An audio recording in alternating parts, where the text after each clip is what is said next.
Welcome everyone. Welcome to March of the Living. We were all, well, a lot of people on this call, but us specifically as an organisation, were meant to be in Germany today at Bergen-Belsen for a very, very special ceremony to commemorate the 75th anniversary of the liberation of the British Armed Forces of Bergen-Belsen. Unfortunately, we couldn't be there today, but we wanted to honour the day virtually and bring some content to you in the comfort of your own homes. We are hoping that when it's safe to travel and have gatherings, that we will be rescheduling the trip to Bergen-Belsen, so you'll be invited to join us if you want to come at a later date, but we will let you know in the coming months when that's going to be. We are going to have a very interesting session today called Voices from Belsen. I'm going to introduce you shortly to our panel and our different people, but just to say that if you do have any questions, we're going to be taking them at the end. So if you put them in the chat feature, I'll pick up any questions and I'll feed them through to the speakers at the end of the programme. But feel free to ask them as we go along.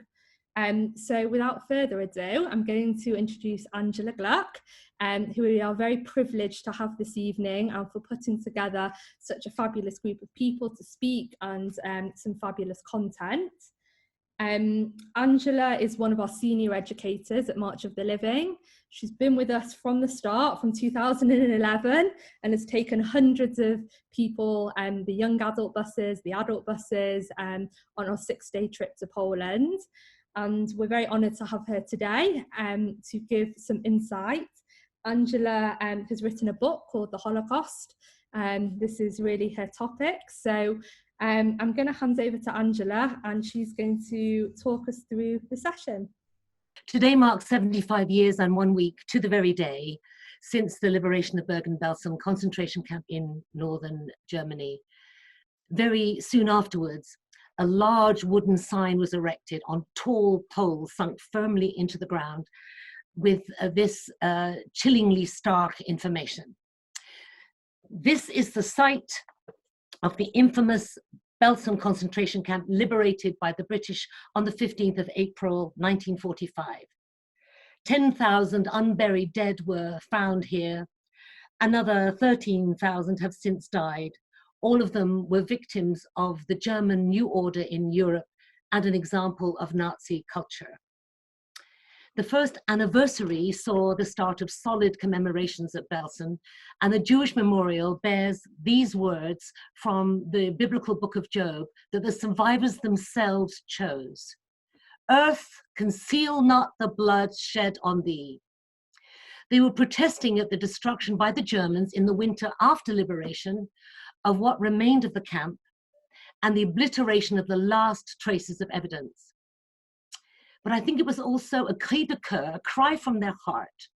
The survivors were beseeching the very cosmos itself, as if to say, there's nothing left here. But what happened was a huge something. Human beings are denying that there was murder. They're hiding what we suffered. You, Earth, we beg, make it known. The memorial stone is still there and it's still crying out. And in this March of the Living program, we are privileged to be hearing 3 voices from Belsen. Belsen is referred to as a camp complex, and I'd like to say the operative word is complex. It had a very complicated history. It changed several times. It's full of inconsistencies and paradoxes and ironies. The site was first used in 1936 to house laborers who were supporting German rearmament. After that, it comprised 3 main camps, each established at a different time, serving a different function. It was a POW camp from 1940 until January 45. After it was allocated to the SS in 43, there was also a Nazi concentration camp there. And from then until April 45, that included a residence camp and a prisoners camp. And the residence camp was further made up of 4 subcamps: the special camp, the neutrals camp, the star camp, and the Hungarians camp. Likewise, the prisoners camp was subdivided into the recuperation camp, the tent camp, the small camp for women, and the large camp for women. We're going to look at a map now that shows the layout of the camp in 1944, and it shows these distinctions quite clearly. I hope you can see that there is a kind of, going from left to right, there is a road. It was the Lagerstrasse, it was the camp street.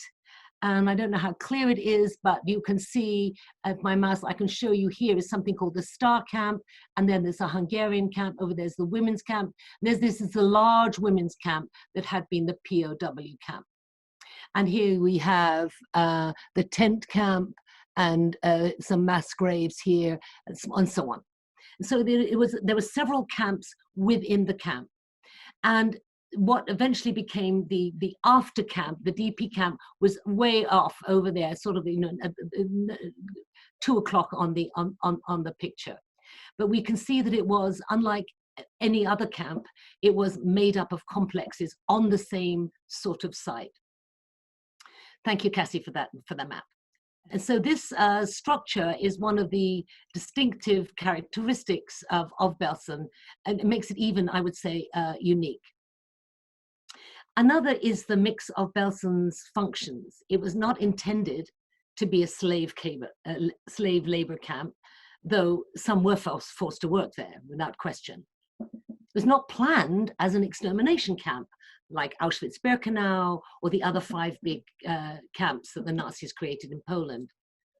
But excessive overcrowding and extreme under-resourcing, wanton neglect, and utter disregard for humanity contributed to malnutrition and disease on a major scale. And Belsen became a death camp by default.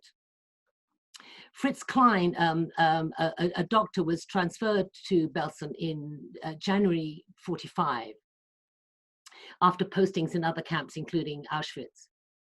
He was noted for the, I want to say, depth of his anti-Semitism and his sadism. And when once asked how he reconciled his behavior with his ethical obligations as a medical doctor, he replied, "My Hippocratic oath tells me to cut out a gangrenous appendix out of the human body. The Jews are the gangrenous appendix of mankind, and that is why I cut them out." Many of the survivors who'd been deported to other camps before Belsen are in a good position to compare them. Something that stands out in their mind is the lack of order in Belsen. The authorities in other camps established routines and systems, discipline and control, but by contrast, Belsen became utterly chaotic.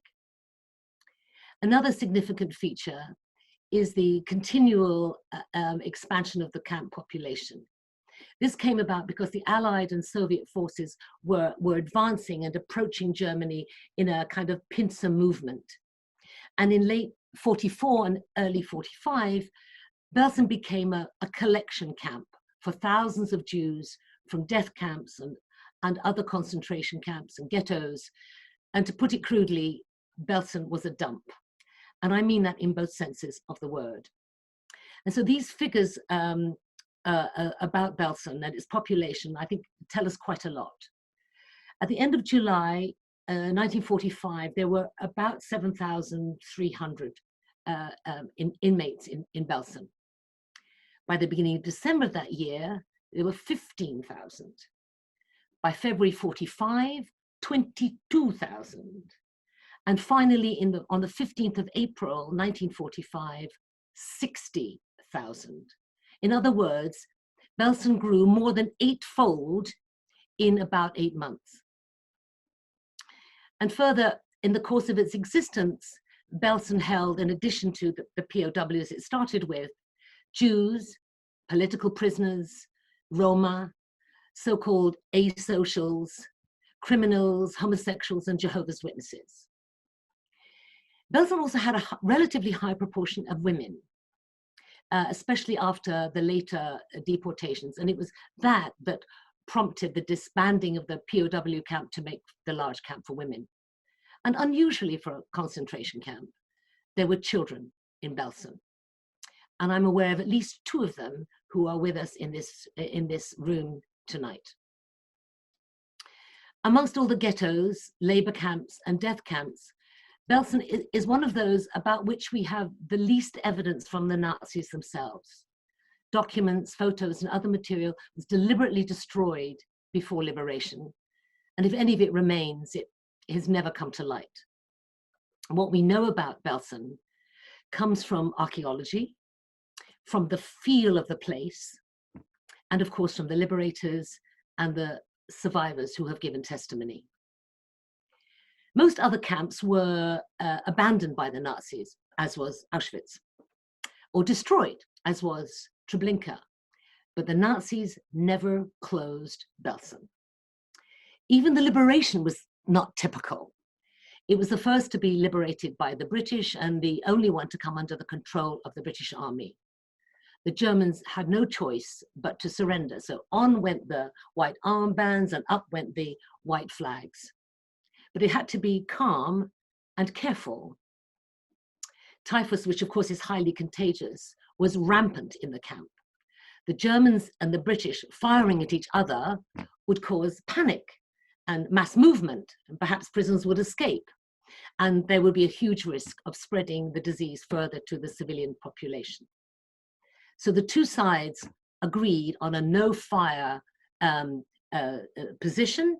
They sort of cast a ring around Belsen, and they both honored that commitment. And finally, the trials of the Nazis after liberation in the autumn of 45 differed from other trials that took place after the war. It was the first and something of a trailblazer.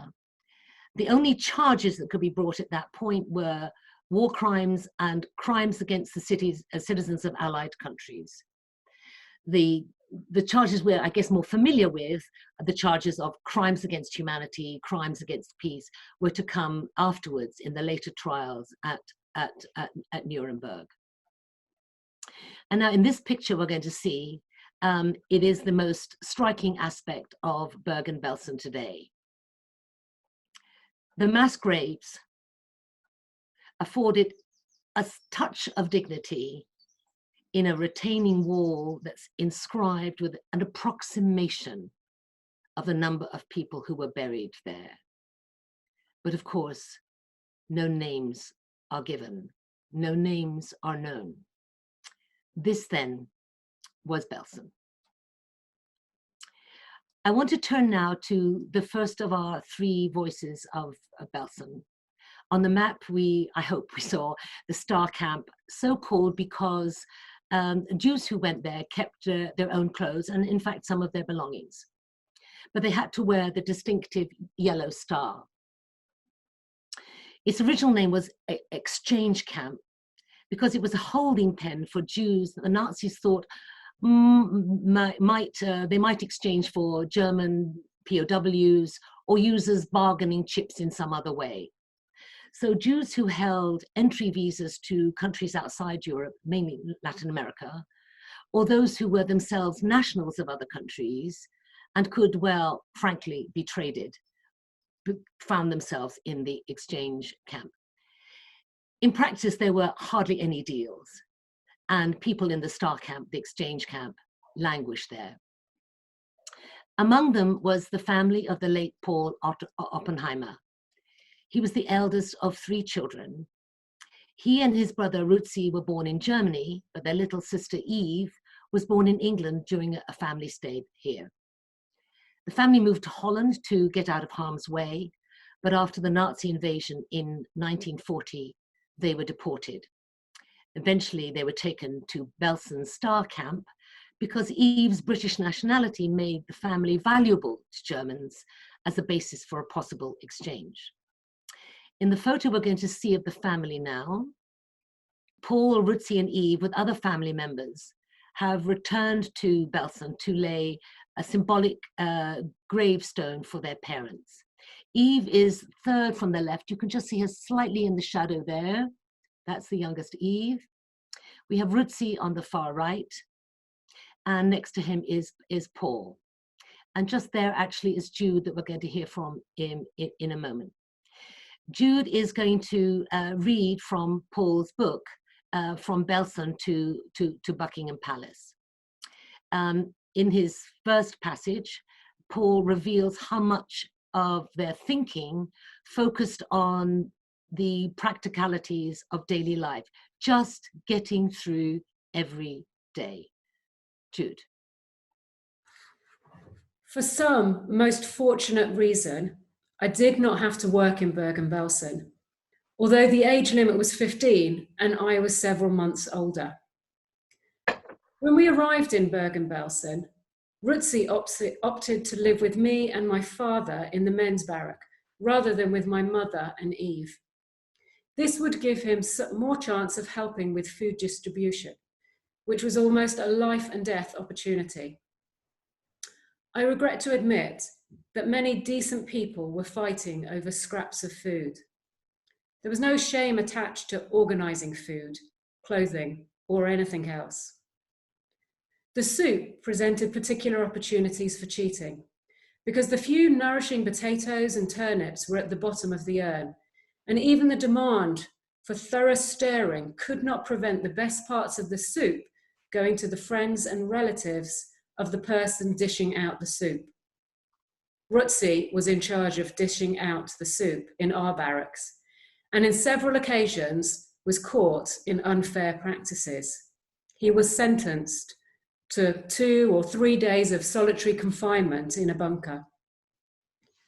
Rutzi accepted this as a hazard that went with the job and always returned to the same activities with the same results.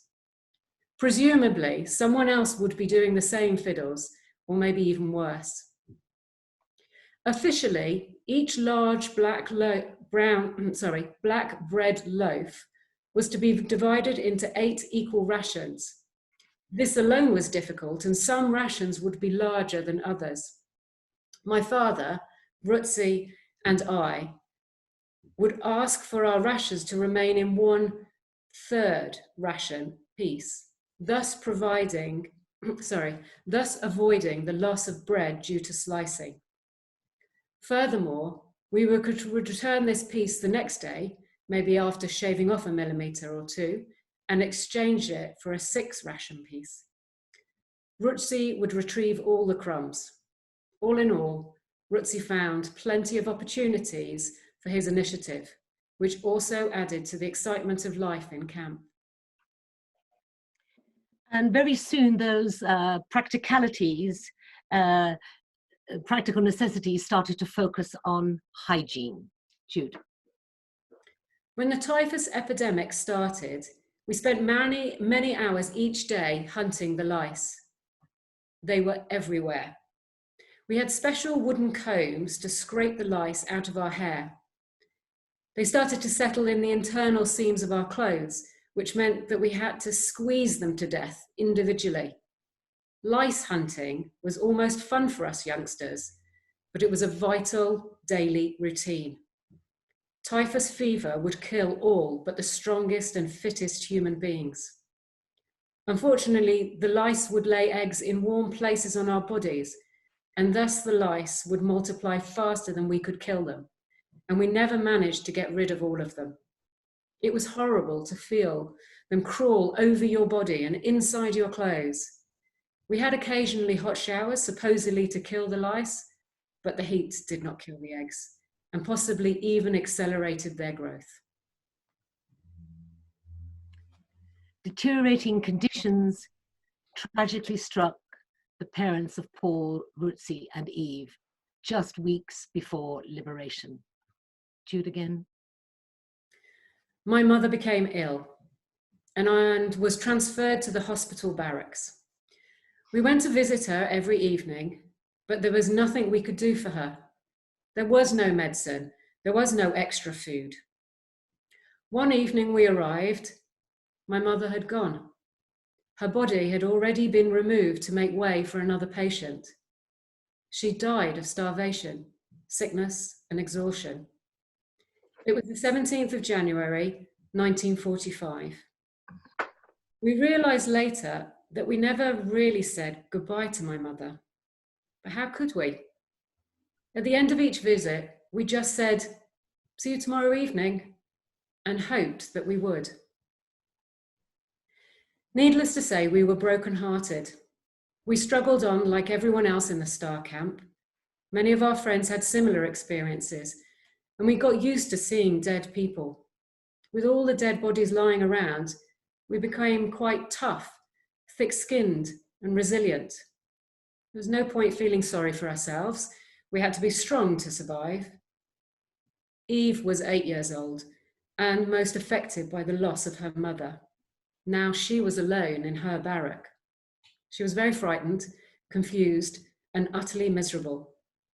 Fortunately, Mr. and Mrs. Birnbaum, who had 6 younger children of their own, offered to look after Eve. And eventually, they accumulated 50 little orphan children within their orphanage in Bergen-Belsen. Children seemed to survive better with adults. Then, my father fell ill and was transferred to the hospital barracks, just like my mother had been 2 months earlier. I don't know whether it was typhus or dysentery or just malnutrition, but he died in the hospital on the 20th of March, 1945. Apparently, it was a common phenomenon in the camps that husbands and wives often followed each other within a very short period of time. On the 9th of April, 1945, Paul and Rutzi are on the last train out of Belsen, and they meet up with Eve and are eventually able to travel to England, where they made their home. Later, Paul reflected on his experience of survival. Jude. How is it that I survived Bergen-Belsen?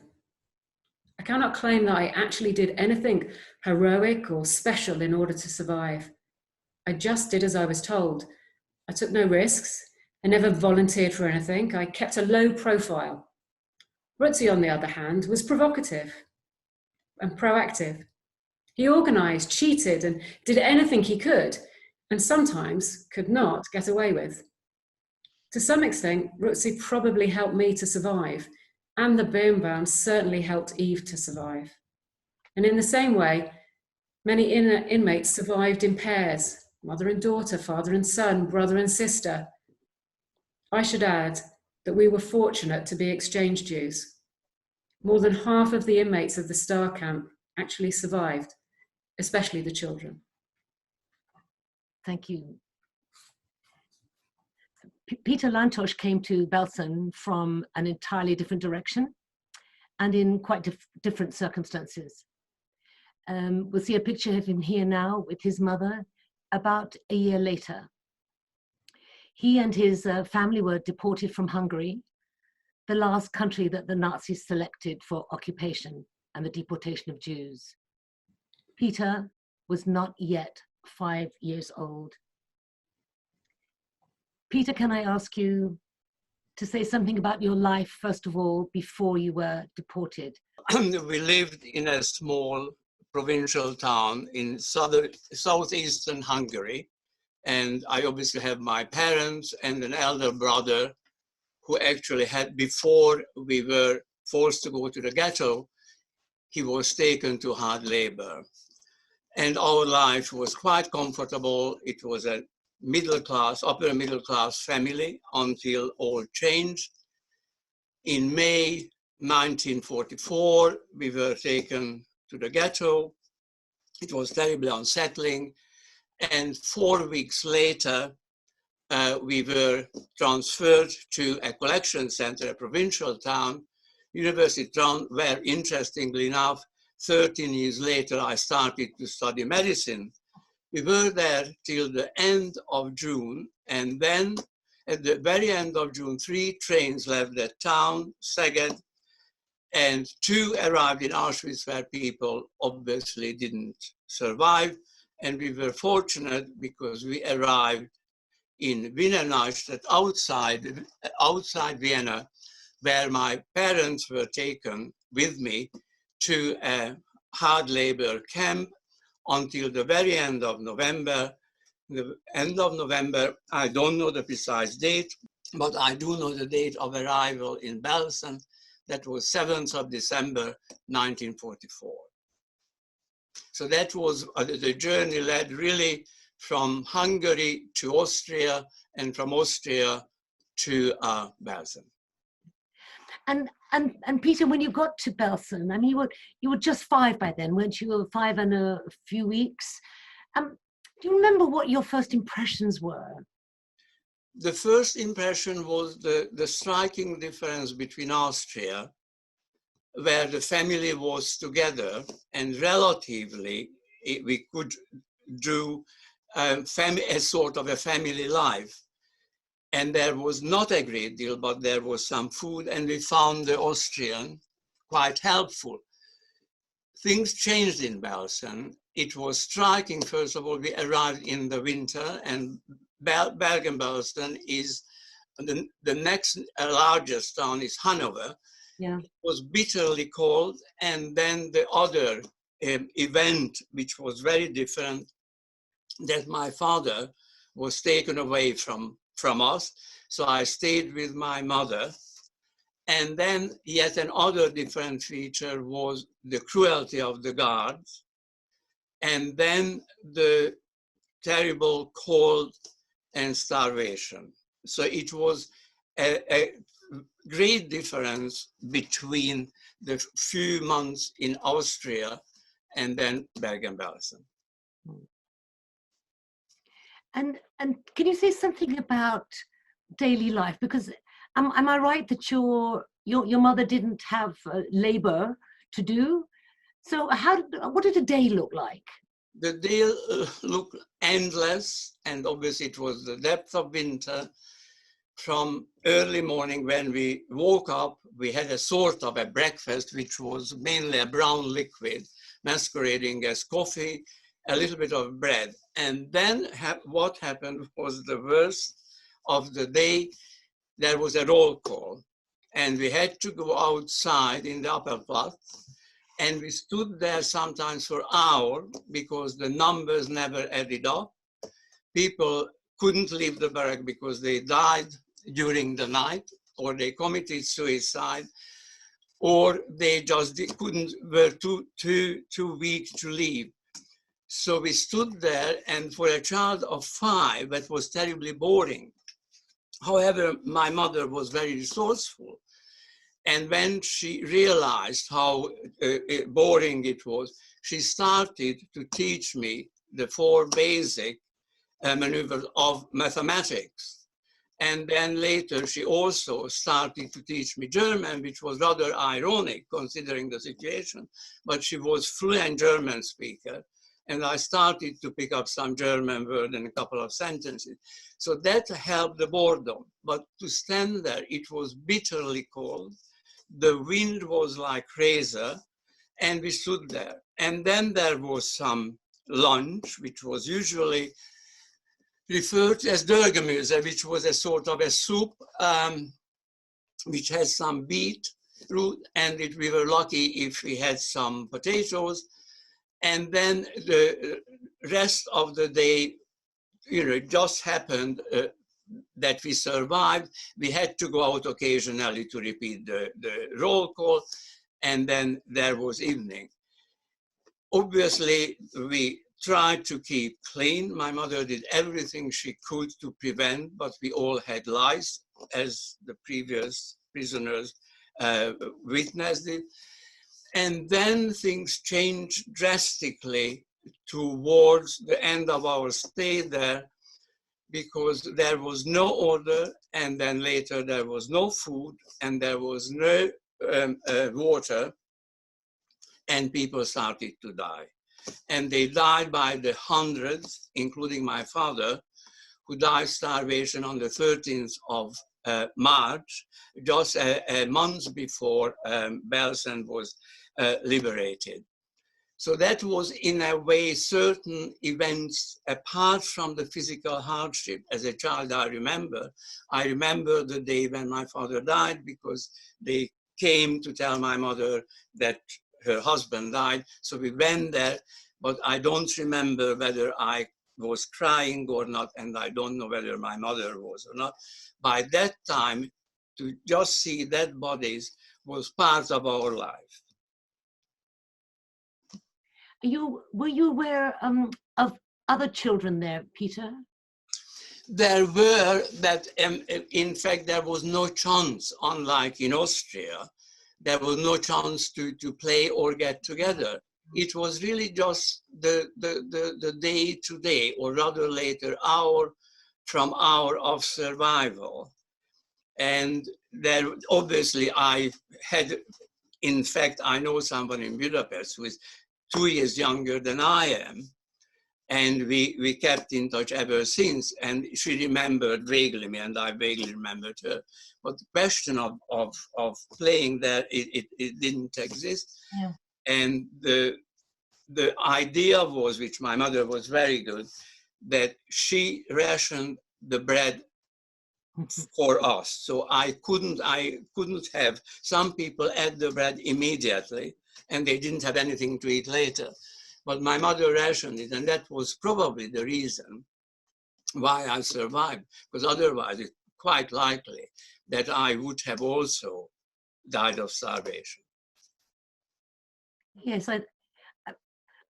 I mean, I'm thinking also that it was your rapport with your mother and her care for you and her belief in you, you know, that she wanted you to have an education. She wanted you to be a little boy who used his time well. I mean, it seems to me that these are very life-affirming responses to a little boy, as well as, you know, rationing your bread. Would that be right to say?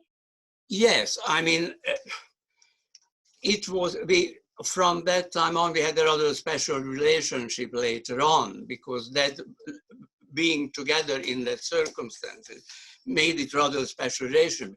Although I have to say rather ironically that she was not an overwhelming Jewish mother later on. As a teenager, I had a reasonable amount of freedom and independence, because I think she probably trusted me. Yeah. Okay. And so you left Bergen-Belsen in April, just a few days before. There were 3 trains left Belsen between the 6th and 10th of April. And the destination of all 3 trains were Theresienstadt, outside Prague. What was the aim? Even the German historian specialized in Belsen, Eberhard Kolb, wasn't quite sure whether the Germans envisaged a last-minute exchange, but 3 trains with approximately 2,000 prisoners were put on a train, and 1 train arrived in the destination, Theresienstadt. 1 train was liberated by the Red Army, and we were quite fortunate because our train was liberated by the 30th Division of the 9th US Army. And that was on the 13th of April, 2 days before Belsen was liberated. But the train meandered for 6 days and did only something like 150, 180 miles, because the driver decided that he wanted to go home, and he stopped the train. The train in the meantime was bombed by the Allies because they thought that the train was carrying soldiers. They later realized that actually the train was carrying prisoners from Belsen, and he stopped in a village of Farsleben where he left the train, and the Americans arrived. So that was a rather extraordinary liberation. And just to give a more positive perspective, after 60 years, I found the liberator of our train. And we have become friendly. George Gross, I visited him in San Diego. So it was an extraordinary event.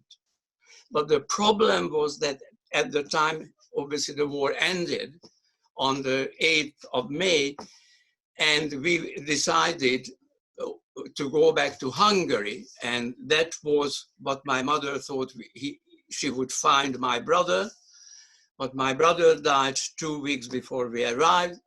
She expected to find most of her family, but most of the family died. So when I had a head count, 21 close members of my family perished in the Holocaust. And then after the war, we lived in Hungary, which became a communist dictatorship at the end of 1948. And living there, it wasn't a barrel of fun. No, no. But since that time, Peter, I'm aware that you've returned to Belsen several times. Recently you were there with Mala for the Belsen Our Story program by the BBC and other events. But you also went of your own accord, and I'm aware that there are survivors who just couldn't bear to return to the place of such pain. And so I'm wondering if you could just share with us what made you want to go when you went of your own accord, not when somebody invited you to come and talk about something. When you went for yourself, what was it that took you there? Well, it kept somehow the going back arose naturally. I was invited to a German brain research institute. I had freshly finished my PhD on brain tumor in London, and I had an invitation, and I went there, and the director of the institute traveled very near to a meeting to Hanover and gave me a lift. And I arrived in Bergen. At the time, there was a railway station still, but there were no further transport. So I hitchhiked on the road.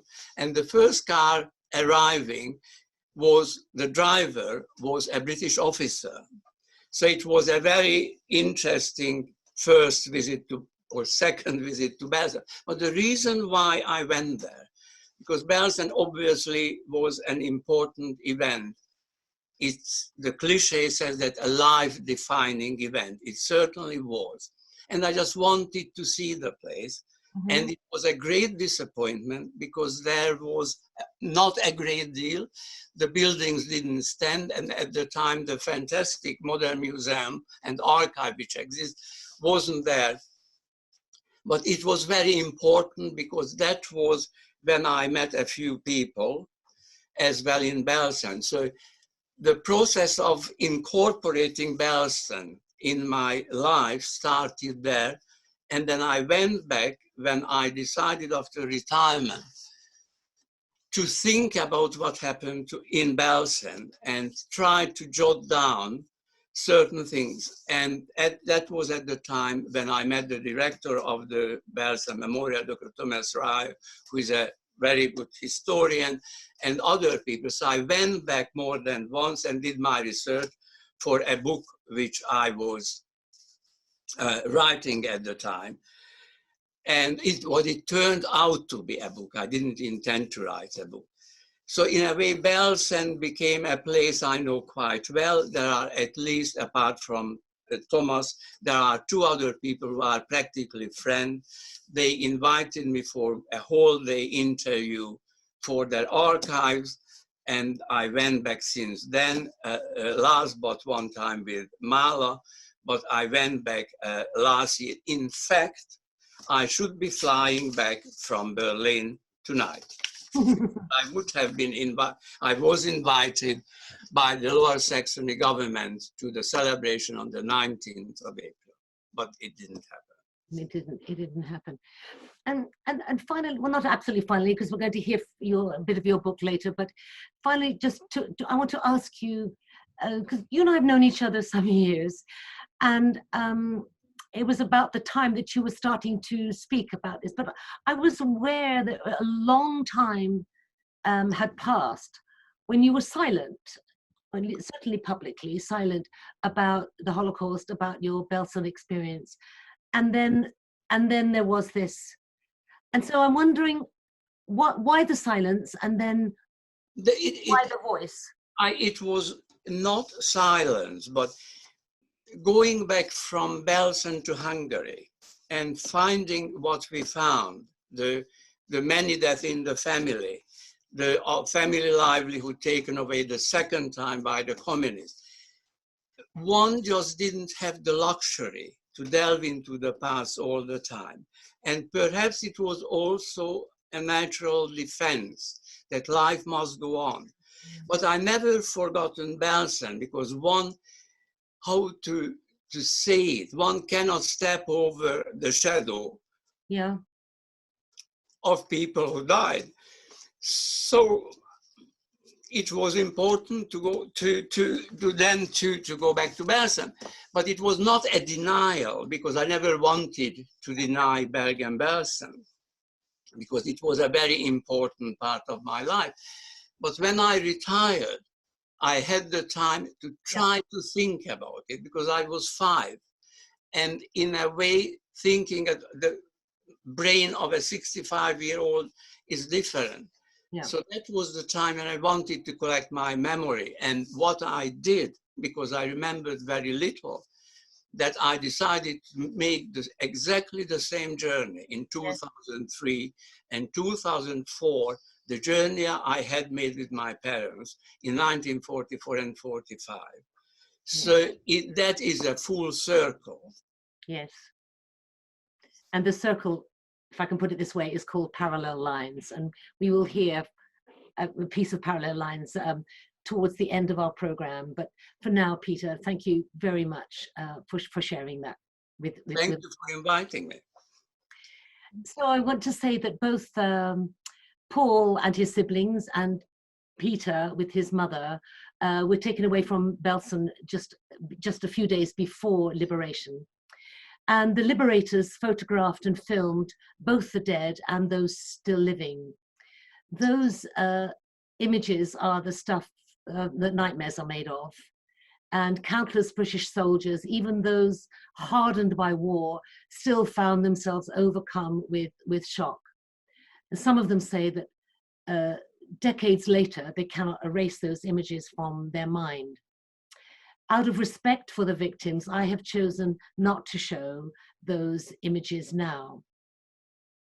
But early on, the scene was recorded and was reflected by the well-known and well-respected radio broadcaster Richard Dimbleby, whose testimony was so shocking and so unbelievable that the BBC initially refused to broadcast it. So committed was he to it, though, that he offered his resignation, at which point they relented. And here now is a small piece of what he reported on the 19th of April, 1945. I have just returned from the Belsen concentration camp, where for 2 hours I drove slowly about the place in a jeep with the chief doctor of 2nd Army.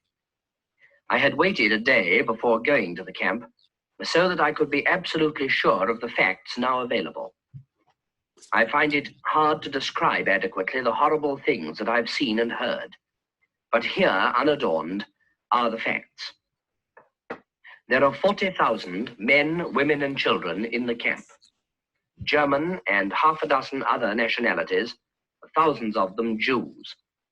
Of this total of 40,000, 4,250 are acutely ill or dying of virulent disease. Typhus, typhoid, diphtheria, dysentery, pneumonia, and childbirth fever are rife. 25,600, 3/4 of them women, are either ill from lack of food or are actually dying of starvation.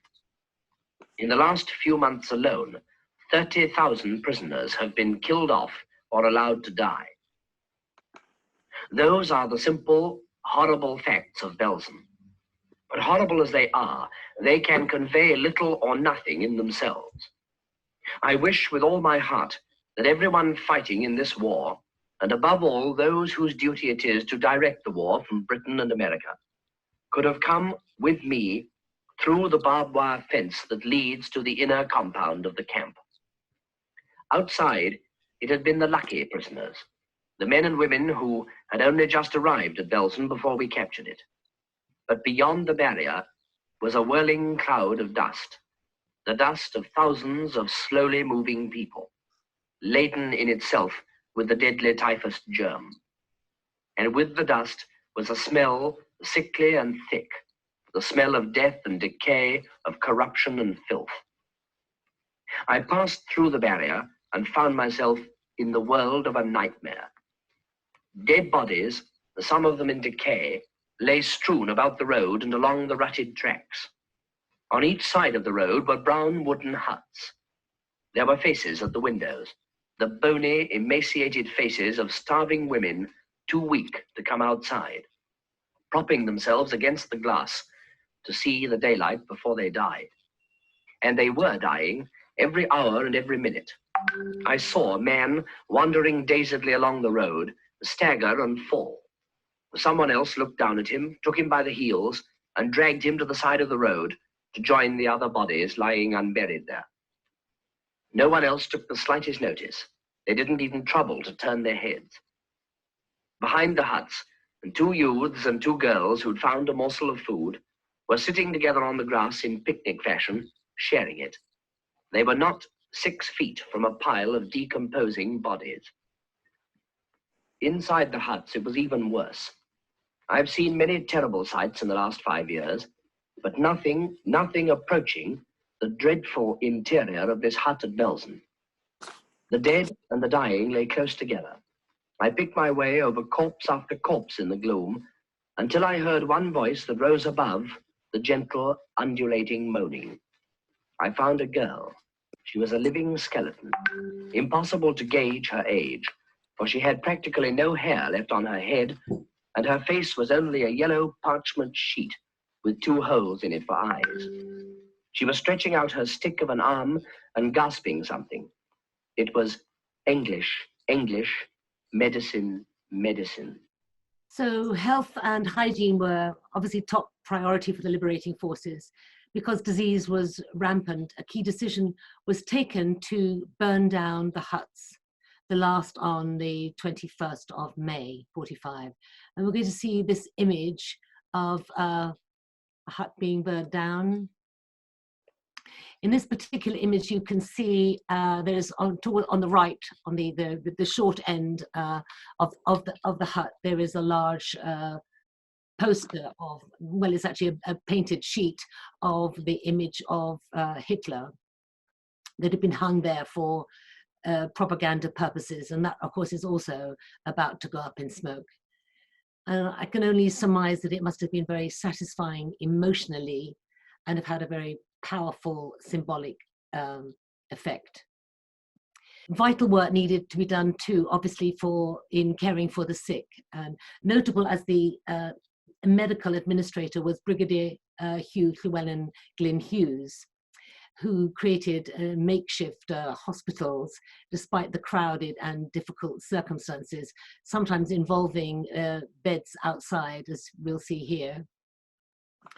And they nicknamed the hospital the Hughes, and I like to think it's because he had a very long name.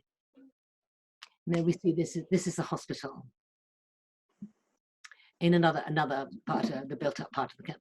Basic personal care was carried out, now quite famously, by 100 medical students from London hospitals, and each was responsible for the survivors in 1 or 2 of the 200 huts that were then standing. When I say personal care, they weren't doing the work that medical students normally do. They were really doing the work of auxiliary nurses. They were washing people, they were feeding them, they were picking the lice out of their ears, and encouraging them to walk a little, and so on. But nevertheless, they were medical students, mostly in, I think, their third year, 100 of them. And to them is attributed the drop in the death rate in the first month from 500 to only 100 a day. But then, of course, there were the religious and spiritual needs to attend to as well. And as early as the 3rd day after liberation, the late Rev Dr Isaac Levy, senior Jewish chaplain to the armed forces, arrived in Belsen. We see a very dashing picture of him here. We're going to hear from his son John in a moment, and I'm conscious that his first son Julian is also with us in this room. And I want you to notice the Star of David on each lapel. I think each lapel, certainly one of them, and on his cap. And we can only imagine how comforting that would be to the Jewish survivors, to see there is somebody who is one of the people helping us and is himself a Jew wearing, proud to wear a Star of David, which has a whole other meaning from the stars that they were had been forced to wear. And he left us a marvelously detailed legacy in his book Witness to Evil, Belsen, 1945. And I'm pleased that we can now hear from his son John. John, your father was in his mid-30s, an experienced rabbi, and then by then the senior Jewish chaplain to the Bergen-Belsen, to the British Liberation Army that arrived at Bergen-Belsen. He was there on the 18th of April, so that's just 3 days, really very quickly after. But I'm interested to know how he came to be there. Sure. He, at the age of 29, at the outset of the war, vacated his pulpit in northwest London in Bayswater and was the first rabbi to actually volunteer to join the chaplaincy service. Now that took him to various theatres of war, 3 years in the Middle East, and he then arrived on the second front in France on the 30th of September 1944. So he had effectively 6 months moving with the Liberation Army through France, through Belgium, through Holland.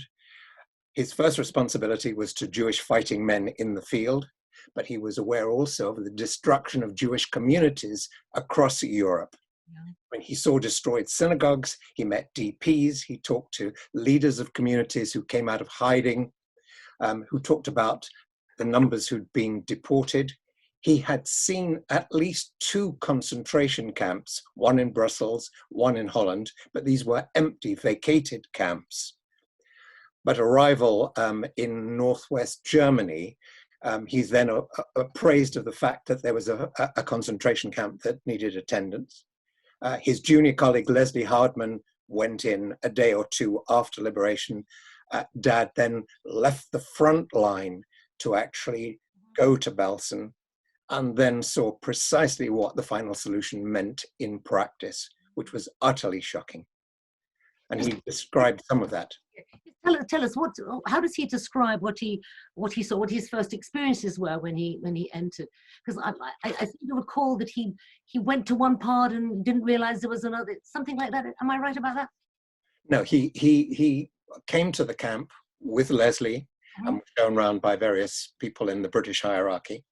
And then he wrote to the JC because he was desperate to muster additional hands and physical aid and support for those in Belsen. And he writes, there are 2 camps, numbers 1 and 2. By then, the smaller camps had all been sort of mongrelized. Number 1, the horror camp. And he then describes a rather similar language to Dimbleby. A stench reaching to high heaven, death abroad, thousands already dead, the daily toll rising. And he says, on the 26th of the month, we have already to date buried 20,000 men, women, and children, more to follow.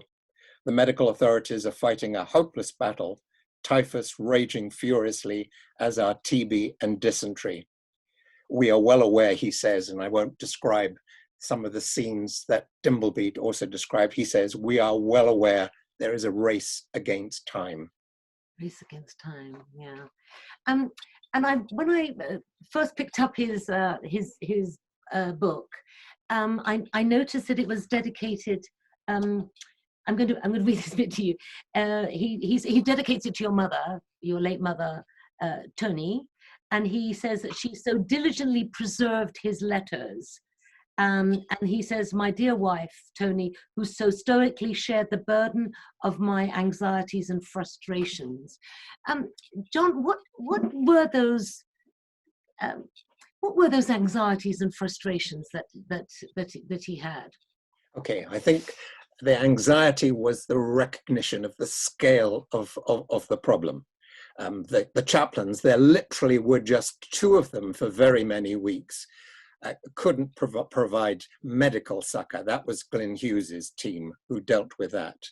But they had to try and provide some sort of moral comfort to those that they could access. And they were well aware there was a scarcity of time and energy and hours to do all of this. And they were so aware that they needed more resource to actually address the issue to save as many lives as they possibly could. And the second thing was, I think, an awareness that the British authorities saw this as yet another small problem in a major theatre of war. Yeah. Whereas he addressed this both as a military man and as a Jew, and he saw this as an existential issue for the Jewish people. Yeah. Yeah. And so as well as the physical, the very obviously pressing and enormous physical and medical needs, what other needs did he identify amongst the survivors? Well, clearly people, as soon as they restored a measure of energy, wanted to begin to live again a relatively normal life. And as such, people wanted to marry as soon as physically they were able to do so. There were technical problems. The Best Inn in London said, you cannot solemnize any weddings until we've got full documentation about people's families. I think that was a directive that was much ignored. There were moral problems that arose. Some of the young women, as soon as they restored their bodily vigor, began to become very sexually active. And there were a large number of pregnancies in the camp, which had to be dealt with. And then there was the question of repatriation. As far as the British were concerned, as soon as they'd stabilized the camp, they wanted to get people home. I mean, across Europe, there were 10 million displaced people and prisoners of war. So here they've got a solid body of just 30,000. Well, some of the Jewish folk in the camp did go back to their countries of birth, but a significant number, particularly the Poles, were very mindful of the fact that there was nothing to return to in Poland. The whole community had been totally wiped out. They were aware also of virulent anti-Semitism voiced by Polish Gentiles inside Belsen. Yeah, yeah. And so Father very much sided with the Polish Jewish voice who said Jews are a separate corpus. They must have a separate transit camp, and those who want to either go to the West or to Palestine should be allowed to do. Yes. That, of course, raised lots of hackles with the British authorities and lots of issues. And Dad clearly had battles both with the British military establishment, with some of his Gentile chaplain colleagues, and sometimes with his Jewish colleagues who said, your role is to deal with military matters, don't meddle on the civilian front at all. And he had huge sense of unease and dissatisfaction with this. So are you saying then that he still had those anxieties and frustrations afterwards, and that those questions weren't answered and those issues weren't resolved? Oh, it absolutely rolled on. The day after VE Day, the 9th of May, he describes to Mum in a letter he wrote, a hell of a day again. I have so many high hopes dashed to the ground as a result of an interview I had with a brigadier at Main Army headquarters. He realized I wanted to come and talk about Belsen. He saw me after a meeting with colleagues and informed me in no uncertain terms that my first duty lay towards the men of the army. That was what I was paid for. And that though there was humanity involved in the camp, I was not to devote all my time to that. And every time that he expressed any concern, this was somehow interpreted as special pleading just for the Jews. And this clearly outraged him, and he felt he couldn't actually make huge progress. Were it not for the fact that the Polish Jewish element organized themselves into a central committee headed up by an absolutely energetic, powerhouse of a little man, Yossel Rosensaft, who basically took over as the voice of the camp, orchestrated cultural activities, set up a yeshiva, set up schools, created an infrastructure for the survivors within Belsen, and Dad completely identified with what they were aspiring to do. Yeah. So John, as you were growing up, did your father, or indeed your mother, ever speak about this? I mean, were you aware as a little boy, 5, 10, 15, or even into young adulthood, that your father had this role, and that he'd had these burning questions? Was it sort of dinner table talk or anything like that?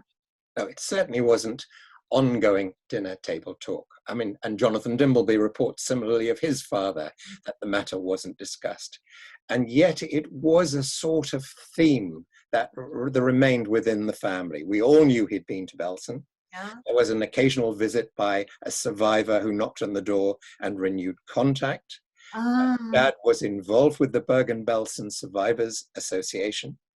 And in 1985, we all helped put together a meeting of liberators, both military and relief teams, where several hundreds came down to Hampstead Synagogue in London to actually renew contact and talk 40 years on. And I suppose, though it wasn't an issue that he basically played on, it was an anthem of his preaching. And Mum definitely raised the issue on many occasions that Jews have to have a sense of history. Like George Santayana, you forget history, you're condemned to repeat it. And an anthem, when he was talking to all the mitzvah boys, was, you are the next link in the chain of history.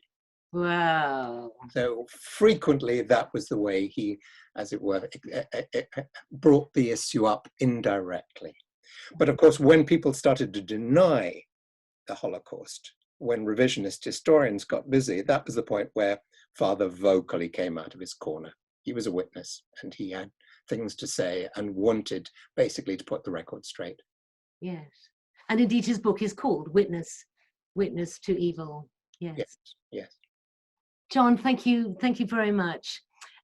Dear friends, we're coming close to the end of our program. So I just want to, one of the ways in which I'd like to close it, at this point, is to ask Peter back into view to read. He's going to indulge me because it's my favorite part of his book, Parallel Lines, about his journey. This going back traveling the same road, but actually spiraling it, and there are actually layers there. And at the end of the book, he looks back over what this has meant. Peter, can we have your? Yes, it is the book. In a way, was not intended to be a book. It intended to be a kind of a jot down memories, but I got so much experience that I showed it to an editor who said you should publish, and the book was published and translated into Hungarian, Italian, and last year into German. It had 4 reprints. And it repeated the same journey, and it ends where we started in 1944 in the provincial town in Hungary, in Mako, and it was exactly the 60th anniversary of our family being taken to the ghetto. So these are the thought which is in a way in the book. Thinking back over our journey in the synagogue that day, I realized that for the first time, I had come to accept Bergen-Belsen. It had become part of my life without being any longer an emotional burden. The experience had finally been incorporated into my existence. It lives in my memory. Sitting in the synagogue and recalling the horrors of 60 years ago, I suddenly appreciated that I have arrived towards the end of my life at a perfect moment of peace. I feel no pain, no anger, and no hate. I have never hated, and now it is too late to learn. And whom should I choose to hate? The Nazis who established the camp, the Hungarian fascists who delivered us there, the gendarmes in Mako who helped them, the people who stole our belongings while we were away, the guards on the train who beat us, the supervisors in the camp who terrified us, or those Jews who in their desperation tried to steal our bread rations. There is no question, there is one question one should not ask: why? There is no answer. Or if there is, I don't know. Perhaps it lies in the understanding of evil. Understanding evil is probably more difficult than understanding God. Bergen-Belsen was the ultimate test of survival, the worst and the best event in my life. The best because, like a survivor of an air crash, I seem to have walked away unscathed. I got the strength from the belief that nothing in my subsequent life could match our experience there. Now, having revisited all the stages of our journey, I have found true compensation for the evil of the past in the help, kindness, and understanding of many people along the way. But when it's all said and done, it was only a journey from a small provincial town in Hungary to somewhere else, and then back again. Peter, thank you. And finally, to end, I just want to remark that the anniversary of Belsen's liberation was a week ago today. And a week from today, in the Jewish calendar, will be Yom Ha'atzmaut, Independence Day. So we're sitting exactly between the two. And what can link them very potently is the song Hatikva, Hope, which was to become Israel's national anthem. And I want to tell you that on the very first Shabbat Eve, just 5 days after liberation, survivors chose to stand and sing Hatikva. They were proud and pleased that it was being recorded. Despite all they had been through and all they had lost, they wanted it known that they had survived and that there was a reason to be alive. We can hear that their voices are weak, but they are giving the song everything they have. I am in bewildered awe at their strength and their vision and their hope. And I can only bow my head in reverence.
A very special thank you to Angela for putting this together. we couldn't be in Belsen today, but we could all spend our evening thinking about it, learning about it. So thank you. And a huge thank you as well to Jude, who's also one of our educators on our trip, to Peter and to John for joining us today and sharing some of your story and your family's story with us. It's really been very powerful. And thank you to everyone that joined in. We had over 100 people listening in, which is brilliant. And we thank you all. Some of you have been on March of the Living. Some of you hopefully will join us when we are able to go again. So thank you. We've had 4 days of a huge amount of programming when we were meant to be in Poland to honour Yom HaShoah. If you missed any of it, we will be circulating all the links so you can rewatch any of the sessions from the last few days. We had an introduction into the Warsaw Ghetto uprising. We have a link to the film Who Will Write Our History, which is available for another week. If anybody wants to watch that at home, please message us and we'll send you the link. We've had an interview with our founder and chairman, Scott Saunders. We've had representatives from our multi-faith participants talking about their experience. We've had ceremonies, the International March of the Living ceremony. The President of Israel has sent us a special message. So we really feel over these last 4 days, as a community and as a nation, we've really managed to honour the victims, we've managed to remember, and we've managed to educate. So thank you, everyone. We will be continuing a weekly programme, which we will send round to everybody. If you aren't on our mailing list and want to be on our mailing list, private message me in the chat, or you can find us on Facebook at March of the Living UK. So thank you for joining, everyone, and have a good evening.